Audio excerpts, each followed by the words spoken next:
사무엘상 말씀을 통해서 하나님께서 우리의 왕이시고 또 왕을 세우시는 분이신 것에 우리가 주목하고 있습니다.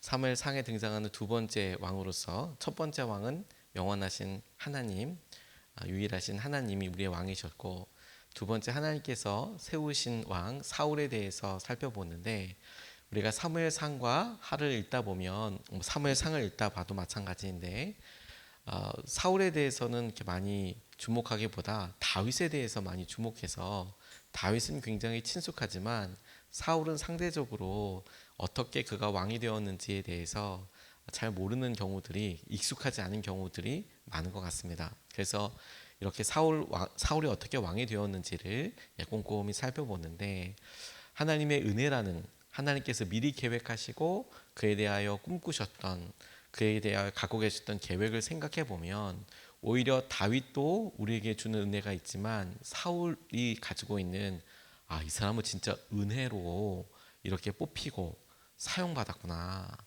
하나님께서 그의 무엇을 보고 뽑으셨을까 생각해 보면, 하나님께서 그가 지극히 작아 보이는 일을 그곳에 충성하고 있을 때, 그리고 그 모습이 우리랑 별반 다르지 않아서 하나님 이런 작은 모습을 귀하게 여기실 뿐만 아니라 그런 일에 순종하고 그런 일을 정성을 다하는 우리에게도 동일한 시선과 계획을 갖고 계시겠구나, 이런 고백을 오히려 더 친숙하게 할 수 있는 인물이라고 싶습니다. 오늘 본문 말씀에도 그가 암나귀 때문에 아버지가 키우던 암나귀 몇 마리를 잃어서 그 암나귀를 찾기 위해 길을 나선 것 아닙니까? 그런데 하루 전날 하나님께서 사무엘에게 하신 말씀을 보니 이미 암나귀들은 찾았고, 3일 전에, 그리고 다음날 사무엘을 만나게 되니까, 그러니까 여전히 사무엘은 지금 찾았는지 못 찾는지 암나귀들을 헤매고 있는 그의 모습을 이렇게 보고, 하나님께서는 이미 찾았지만 사울이 열심을 가지고 찾는 부분, 그 부분을 계속 주목하고 계시는 거예요. 이미 찾았지만 어떻게 하나, 무엇을 하나 보자. 그러니까 그가 선견자 사무엘을 찾아가야겠다라고 생각했던 시점도, 그리고 사무엘을 찾아봤던 시점도 이미 암나귀들은 다 찾았고, 그럼에도 불구하고 그는 이것에 최선을 다하고 있고, 하지만 당시에 연락할 수 있는 방법이 없었으니까 그것을 잘 모르고, 그런데도 그가 갖고 있었던 그 마음 중심을 하나님께서는 계속해서 보고 계시는 것이죠. 우리에게도 여러분, 하나님께서 약속하신 것들이 이미 이루어졌고 우리는 아직 그걸 잘 모르지만 주님은 우리를 향한 계획이 어떠신지에 대해서 계속 주목하고 계신다는 점을 오늘 이 본문 말씀을 보면서 함께 좀 묵상하고 나아가고 싶습니다. 사무엘을 찾아간 사울 일행이 처음부터 남다른 대접을 받았습니다. 처음부터 그랬습니다. 왜? 사무엘에게 하나님께서 이미 하루 전에 말씀하셨으니까요. 하나님께서 왕을 세우신 이유를 가만히 밝힌 것을 보면, 하나님께서 사울이 어떻다 저떻다 이런 내용은 별로 이야기하지 않고 계세요. 오히려 백성들에게 왕이 필요하고 백성들에게 닥쳐있는 어려움, 그들이 경험하고 있는 그런 괴로움에 대해서 주목하고 계시고, 왕이 필요하다, 왕을 뽑겠다, 이렇게 말씀하고 계십니다. 이게 참 귀한 부분이라고 싶어요. 왕을 왜 세웠느냐? 백성이 원했으니까. 원한다면 다 세우냐? 그런데 하나님께서 보셨던 것은 뭐냐면 그들의 고난이었다는 거예요. 오늘 첫 번째로 우리가 같이 붙잡고 싶은 것은, 하나님께서 주목하신 것, 우리가 하나님께서 우리의 어려움과 괴로움을 주목하실 때 하나님께서 우리에게 허락하신 그것에 주님의 우리 아픔과 연약함을 잘 알고 계시고 보고 계시는 거구나. 그러니 우리가 이것에 마음으로 최선을 다해서 반응하고 기도해야 되겠구나, 이런 고백을 먼저 해보고 싶습니다. 15절에서 16절 말씀을 보면, 사울이 오기 하루 전에 주님께서 사무엘에게 알리셨다. 내일 이맘때에 내가 베냐민 땅에서 온 사람을 너에게 보낼 것이니 너는 그에게 기름을 부어 나의 백성 이스라엘의 영도자로 세워라. 그가 나의 백성을 블레셋 사람의 손에서 구해낼 것이다. 나의 백성이 겪는 고난을 내가 보았고 나의 백성이 살려달라고 부르짖는 소리를 내가 들었다, 라고 나와 있습니다. 마치 모세를 부르듯이 사무엘에게 말씀하시기를, 내가 이스라엘 백성들이 고난받는 것을 내가 봤다. 블레셋 백성들에게, 블레셋 사람들에게 고난받고 힘들어하는 것을 보아서 내가 그들의 손에서 구해내고 고난을 내가 보았고 살려달라고 울부짖는 소리를 내가 들어서 왕을 세워야겠다. 이제 이렇게 이야기하고 계시는 겁니다. 하나님께서 이스라엘 백성들의 고난을 보셨다. 그들의 울부짖음을 들으셨다. 이런 약속과 선포는 기도하는 우리에게 참 큰 힘이 된다고 싶습니다. 하나님께서 우리의 고난을 보고 계시고 우리의 기도, 우리의 울부짖음을 들으시고 계시는구나. 알고 계시는구나. 그리고 그렇기 때문에 우리에게 왕을 세워주시겠다라고 말씀해 주시는 거구나. 다시 한번 여러분, 하나님께서 왕을 세우시는 목적은 사울 때문이 아니었습니다. 사울을 키우고 싶었기 때문에, 혹은 사울이 그렇게 왕이 되고 싶다고 기도했기 때문에, 그렇게 노력했기 때문에 왕을 세운 게 아니고 백성을 보셨고 백성들을 안타깝게 여기셨다라는 점이 중심이었다는 겁니다.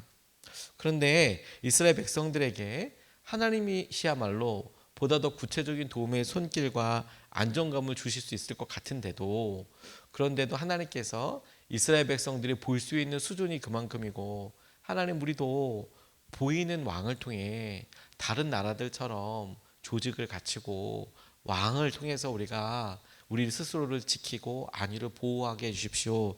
이런 기도를 했던 것 아닙니까? 그런데 하나님께서 그 기도를 그들의 말이 옳다 그르다 이렇게 평가하지 않으시고, 그래 그들이 하고 있었던 것이 내가 왕 되는 것을 싫어해서 그러는 거니까 사무엘을 너는 염려하고 걱정하지 말고 낙담하지 말고 왕을 세우자, 왕을 세워주마 라고 그 기도를 그냥 응답해 주시고 이스라엘 백성들의 수준과 그 상황에 맞춰서 한 단계를 넘어서고 계시는 거예요. 근데 저는 이 부분을 묵상하면 할수록 가만히 생각해 보면 하나님께서 직접 다스리는 것이 훨씬 더 이스라엘 백성들한테 나을 텐데, 더 좋을 텐데, 이런 면이 분명히 있는데요. 하나님께서는 백성들이 원하는 대로 왕을 세워서 스스로 해볼 수 있도록 기회를 주시는 것이죠. 그래, 네가 그렇게 스스로 따라서 자발적으로 하나님께서 왕으로 여기 다스리시고 이끌어 가실 때, 그래 그 단계에서 그래 너희들이 왕을 세우고 너희들 스스로 한번 해봐라라고 하신 것에 대해서 하나님께서는 그것을 허락하여 주셨을 뿐만 아니라 그들의 어려움과 내가 필요들, 그 필요들을 채울 때 있어서 할 수 있는 통로로서 그것을 선택해 주신 거예요. 그동안에 하나님께서 이스라엘 백성들 힘들고 어려울 때마다 직접 문제를 해결해 주시고 이끌어 주셨는데, 저들이 조직을 통해서 그렇게 하고 싶다라고 이야기했을 때, 그래 그 어려움을 네가 알겠니? 이야기해 주신 다음에 그래 그 일을 맡겨주시고 하게 해주셨다라는 점이요. 이거 참 놀랍지 않습니까? 하나님께서 만나를 먹이실 때 우린 참 좋았을 거예요. 하지만 하나님께서 약속의 땅 가나안을 주시고 우리의 손으로 직접 경작하고 먹는 것에 대해서 축복이라고 그 땅을 주시고 이끌어 주셨죠. 우리도 하나님께서 하고 계신 일에 주목해야 한다고 싶어요. 우리가 하나님과의 관계가 살아있고 하나님의 은혜에 대해서 우리가 깨어있다면, 이게 하나님의 은혜야 이런 부분이 계속 깨어있다면 우리는 다분히 하나님이 주시는 의미와 상황들을 곱씹으면서 감사하고 나아가게 될 거예요. 그런데 점점 이것에 멀어지고 보이는 체계와 보여지는 것에 주목하게 될 때 하나님이 직접적으로 이끌어 주시는 것에는 점점 더 멀어지고, 우리가 처해져 있는 조직과 당연히 만들어 놓았던 것들이 마치 우리를 보호해주고 이끌어주시는 것인 것처럼 은혜를 망각하게 될 수 있습니다. 그럼에도 주님은 우리를 계속 세워주세요, 여러분. 문제를 해결 중심으로 보면 아무런 진전도 없어 보일 때도 있죠. 근데 성장과 성숙으로 생각해 보면 우리 스스로가 전혀 다른 의미를 보게 될 수도 있어요. 우리 아이들이 자랄 때 반드시 겪게 되는 일이 스스로 숟가락질하는 법을 배우지 않습니까? 그러면 아이들을 위해서 숟가락도 준비하고 턱받이도 준비하죠. 그 기간이 짧다면 짧고 길다면 길지만 아이를 보는 사람에게는 참 여간 쉽지 않지요. 자기가 먹겠다고 고집을 부리니까. 그런데 그렇다고 해서 숟가락을 뺏고 어머니가 계속 아이를 먹이면 어떻게 되겠습니까? 평생 못 배우겠죠. 아니 더 늦게 배우겠죠. 그래서 먹을 수 있는 기회를 주고 그 기회에 애가 손가락으로 넣었다가 숟가락으로 넣었다가 다 흘리기도 했다가 엎었다가, 그렇게 수십 번, 수백 번 한 다음에 조금씩 나아지고 먹고 하는 것을 익숙하게 되고 그 시기 지나고 나면 누구보다도 잘 숟가락질, 젓가락질을 배우지 않습니까? 하나님께 우리가 나아가는 방법도 하나님 우리를 세우시고 이끌어 가시고 성숙과 성장의 차원에서 보면 하나님께서 왜 이스라엘 백성들을 이렇게 이끌어 주시고 인도해 주셨을까?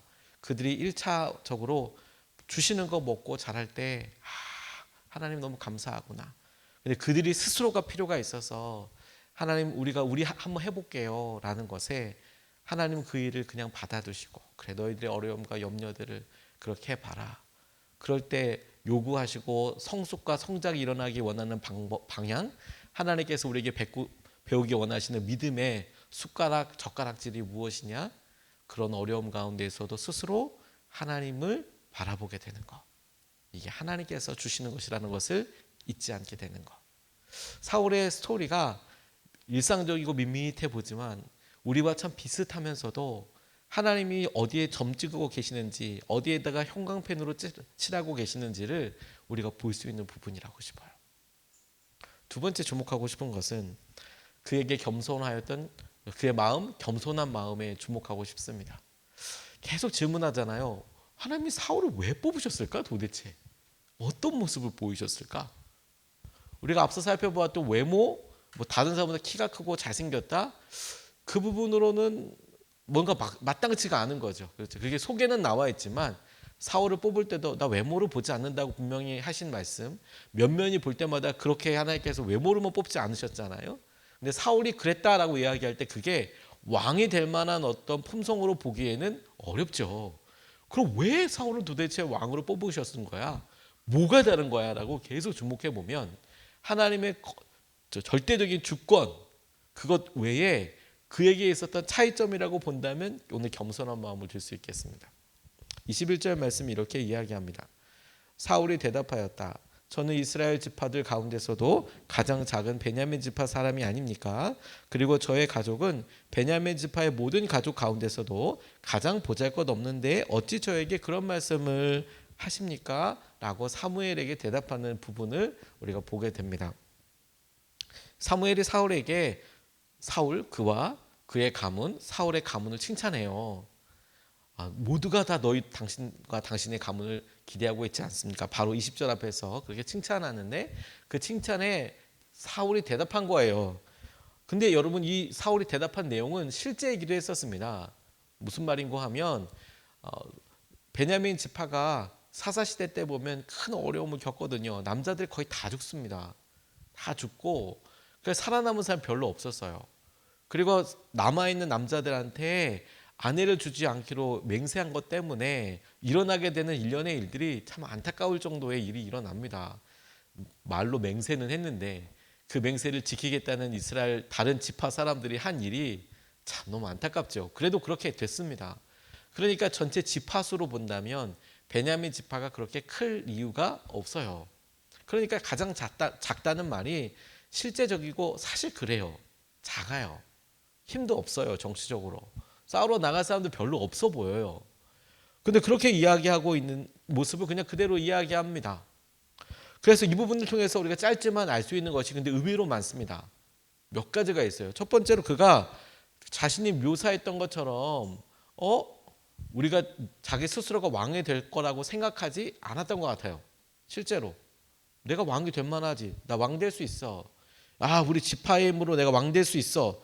이렇게도 생각하지 않았어요. 우리 가문이 왕이 될 만하지. 그리고 자기 스스로도 왕을 뽑는다면 내가 돼야지. 혹은 우리 이스라엘에 왕이 없는데 왕이 있어야지. 그리고 그건 내가 돼야지.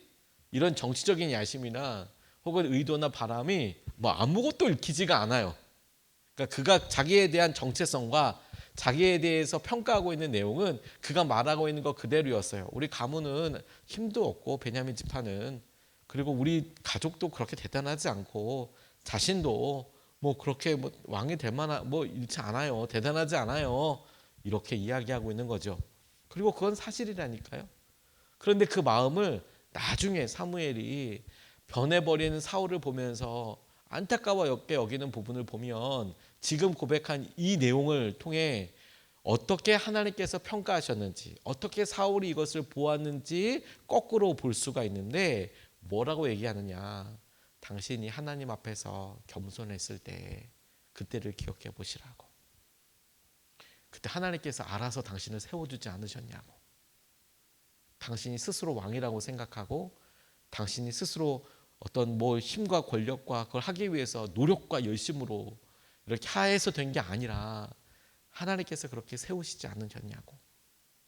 겸손은 여러분, 우리가 우리 스스로 하나님 앞에서 하나님께서 하신 일을 인정하고 하나님이 하셔야 될 일들도 우리가 인정하며 우리의 삶의 중심과 주인이 하나님이신 것을 우리가 깨닫고 그것을 실제로 의지하는 삶을 말하는 겁니다.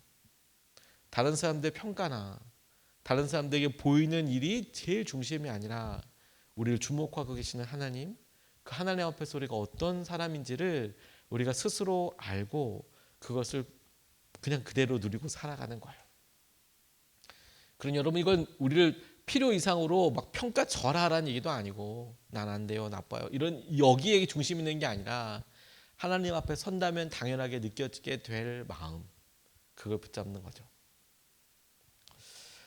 D.L. 무디가 여러 사람들 전도하고 그리고 그의 전도의 여정을 통해 참 많은 사람들이 하나님을, 예수님을 만나게 됐습니다. 복음을 통해서 구원을 받게 되었습니다. 그의 영향력은 참 대단했습니다.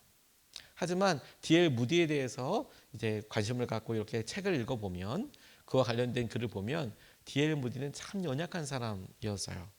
어떤 부분이 연약했냐면 가방끈이 엄청 짧았습니다. 가방끈이.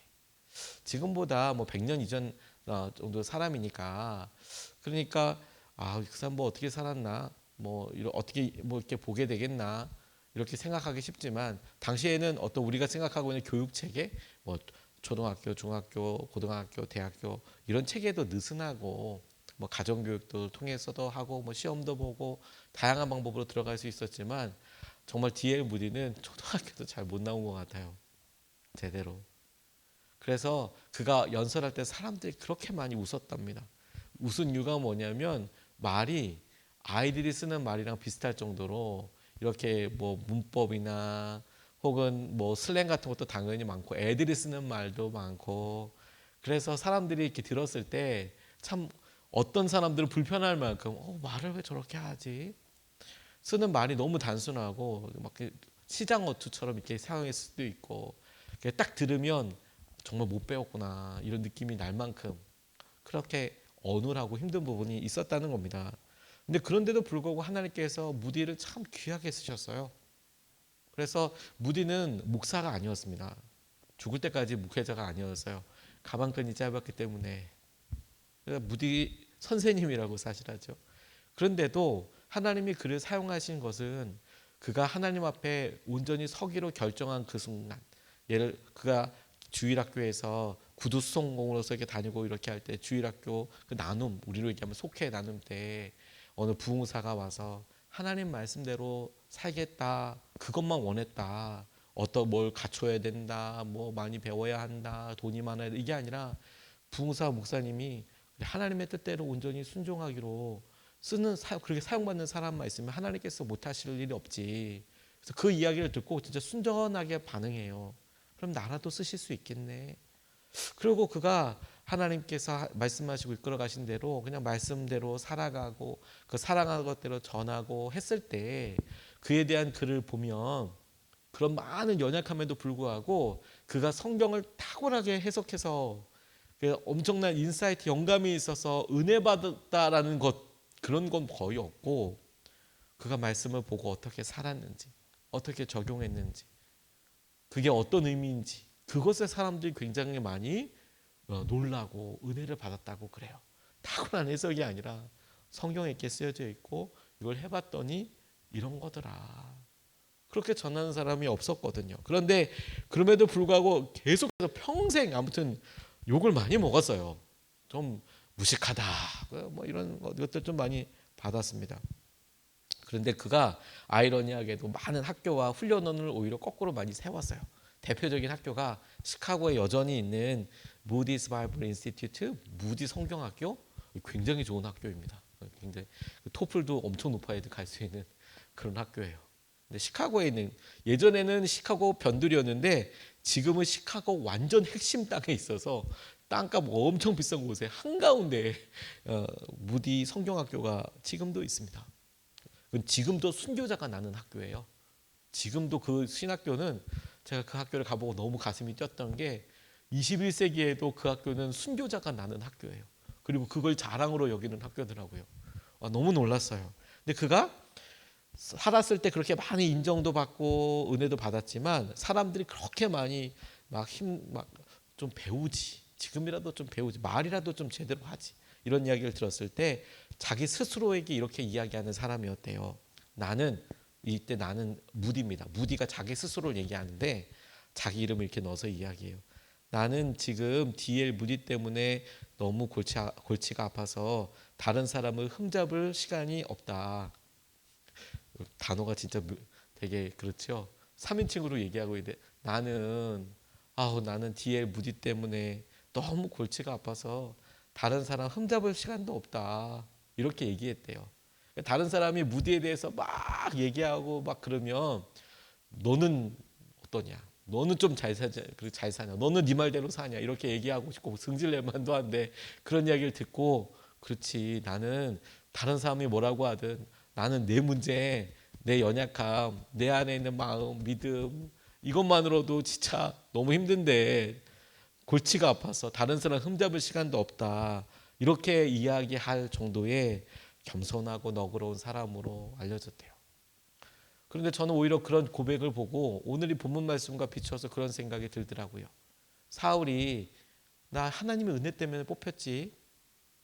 그래 나 하나님께서 기회 주신 거야. 우리 가족 가문과 내가 뭐 얼마나 대단하다고 그 모습 그대로 끝까지 느끼고 있었으면 아마 진짜 놀라운 은혜로 계속 사용받을 수 있었을 거예요.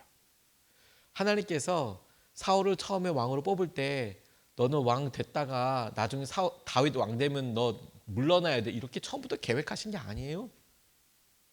그가 받은 은혜가 얼마나 컸는데요, 여러분. 하나님께서 그래 이스라엘을 뽑았어. 왕이 필요해. 나의 백성들을 위해서 그들의 고통과 어려움을 덜어줄 왕이 필요하다. 누구냐? 누가 좋을까? 사울을 지목하셨다는 거예요. 그 모든 과정과 생각을 해보면 그 은혜가 얼마나 놀랍습니까? 그리고 사울이 지금 반응하는 지금 이 순간만 봐도 하나님께서 굳이 사울을 뽑으셨던 걸 보면 얘가 이 마음 가지고 이 겸손한 마음 가지고 끝까지 가면 좋을 텐데 그걸 참 귀하게 여기셨다는 것이죠. 여러분 오늘 우리가 우리 자신을 보고 난 부족해 필요 이상으로 평가절하하거나 자기를 막 이렇게 낮게 볼 필요는 없겠다고 싶습니다. 그게 겸손은 아니라고 싶어요. 겸손의 표현 중에 하나처럼 우리가 하지만 겸손은 그저 자기 자신의 모습을 하나님 앞에서 그대로 받아들이고 하나님 앞에서 그 모습을 잃어버리지 않는 거예요. 왜냐하면 의외로 많은 사람들이 그거 잃어버리거든요. 당연하다고 생각하고 그리고 그것에 힘이 있다고 생각하고 내가 노력해서 그렇지 내가 열심히 해서 그렇지라고 생각하니까요. 오늘 그 은혜를 우리가 붙잡고 하나님을 의지할 때 주님은 여전히 당신의 백성과 당신의 나라를 위하여 하셔야 될 일, 사용하셔야 될 부분 많지 않으시겠습니까? 저와 여러분들을 선택하시고 쓰시고 그 일을 위하여 아름답게 이끌어 가실 줄로 믿습니다.